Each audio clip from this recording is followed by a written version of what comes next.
Banshee, /me/ banshee, modern Irish BNSI, from Old Irish, benside, pronounced ben-ie, woman of the fairy mound or fairy woman, is a female spirit in Irish folklore who heralds the death of a family member, usually by wailing, shrieking, or keening. Her name is connected to the mythologically important tumuli or mounds that dot the Irish countryside, which are known as side, singular sid, in Old Irish.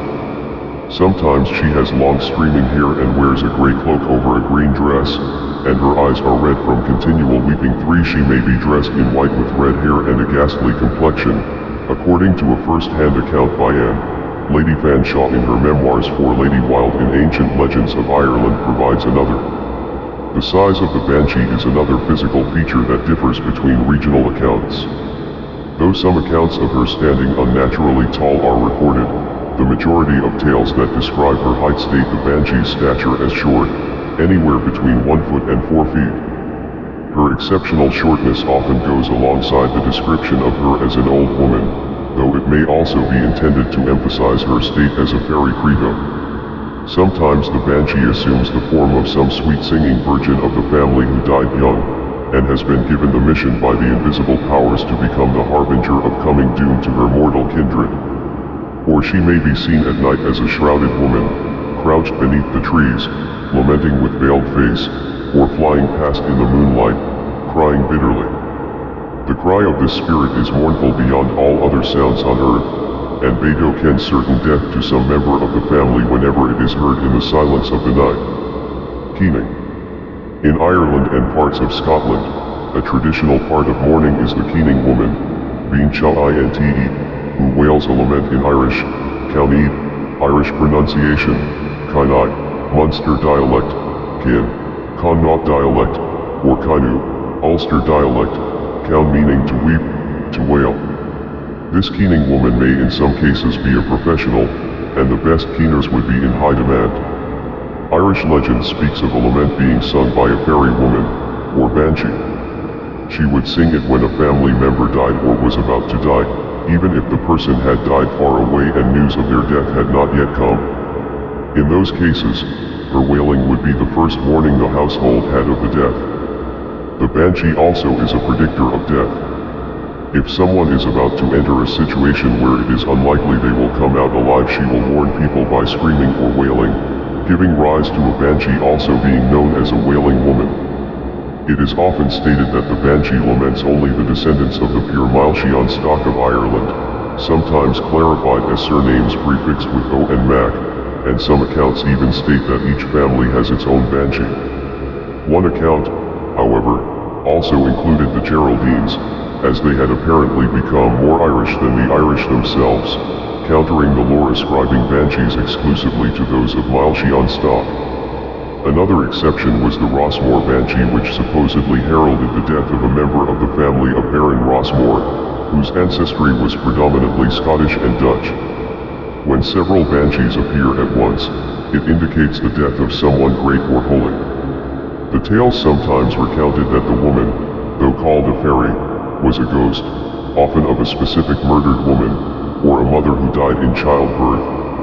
Origin.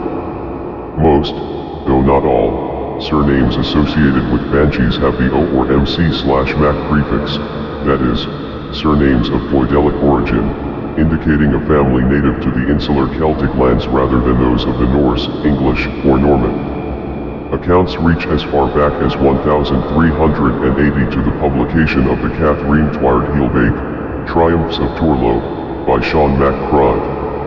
Mentions of banshees can also be found in Norman literature of that time. The Uabriane banshee is thought to be named Abel and the ruler of 25 other banshees who would always be at her attendance. It is possible that this particular story is the source of the idea that the wailing of numerous banshees signifies the death of a great person. In some parts of Leinster, she is referred to as the banshee, keening woman, whose wail can be so piercing that it shatters glass. In Scottish folklore, a similar creature is known as the Bean-Nigh or Ban-Nigh, Little Washerwoman, or Nahach, Little Washer at the Ford, and is seen washing the blood-stained clothes or armor of those who are about to die. In Welsh folklore, a similar creature is known as the Sihira. The Cowniag, Scottish Gaelic pronunciation, cock, is a female spirit in Scottish folklore and a type of Highland banshee, her name meaning weeper. She is normally invisible and foretells death in her clan by lamenting in the night at a waterfall, stream, or loch, or in a glen or on a mountainside. Unlike the related death portent known as the Bean Nigh, the Cowniag cannot be approached or questioned or be made to grant wishes. The Scottish folklorist Alexander Carmichael in Carmina Gaelica states that she foretells the death of those slain in battle, and that her mourning and weeping cause much anxiety to parents whose sons are in the wars. Before the massacre of Glencoe, the Cowniag of the MacDonalds was heard to wail night after night. Those whose fears were roused by her keening left the glen and escaped the fate of those who remained behind.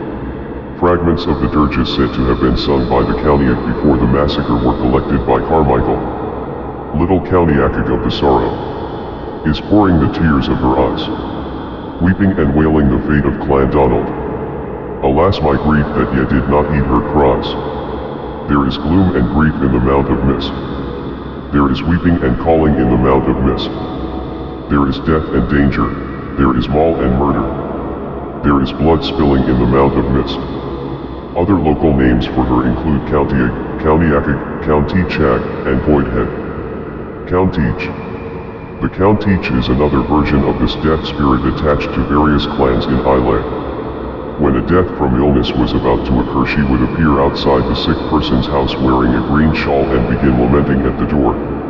In one account, she is said to have been banished from the premises after having been pitted and given a gift of clothing to cover herself, much like traditions of the Brownie and the Called Lad of Hilton. She is sometimes conflated with the Bean Nigh, who haunts desolate streams and washes the clothing of those about to die, but in this context the Counteach is more formidable. If she is interrupted, she will strike at a person's legs with her wet linen and the victim will lose the use of them. History and hauntings of West Virginia and the Ohio Valley.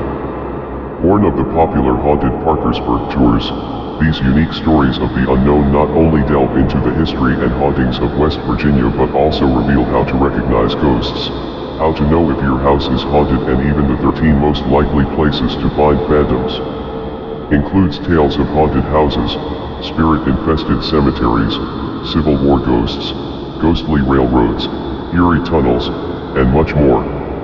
Some of her stories feature 20th century ghosts, such as the spirits haunting a Parkersburg radio station or the city's historic Blennerhassett Hotel.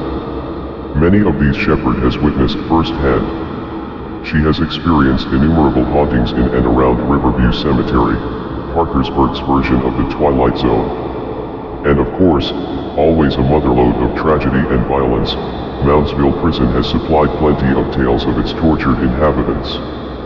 Cry of the Banshee, a comprehensive guide to the hauntings and tales of the paranormal in West Virginia and along the Ohio River. A phantom from the shores of Scotland and Ireland is the Banshee, a cursed omen of bad news and death that plagued early settlers. Read on to meet a more famous West Virginia portent of doom, the Mothman. And here for the first time is the truth behind the West Virginia encounters with the infamous Men in Black and the terrifying Ingrid Cold, never before in print. Shepard is fascinating as she spins her yarns about tragic Civil War ghosts, grieving women in white, and haunted railroads and tunnels. Plan your next trip into this Twilight Zone. Visit tragic Margaret Blennerhassett, haunting her island home, or the rock and roll bartender who haunts the empty glass in Charleston. For any history or ghost buff, Cry of the Banshee is a guaranteed interesting read. Some readers will want to travel the state to experience some of these ghosts for themselves, others may want to visit Parkersburg for one of Shepard's ghost tours, complete with the inexplicable legion of black cats that always show up. Of course, there's always the chance that if you read the book late at night, alone, you may never want to come within 100 miles of Parkersburg or Shepard. But you can always sleep with the lights on.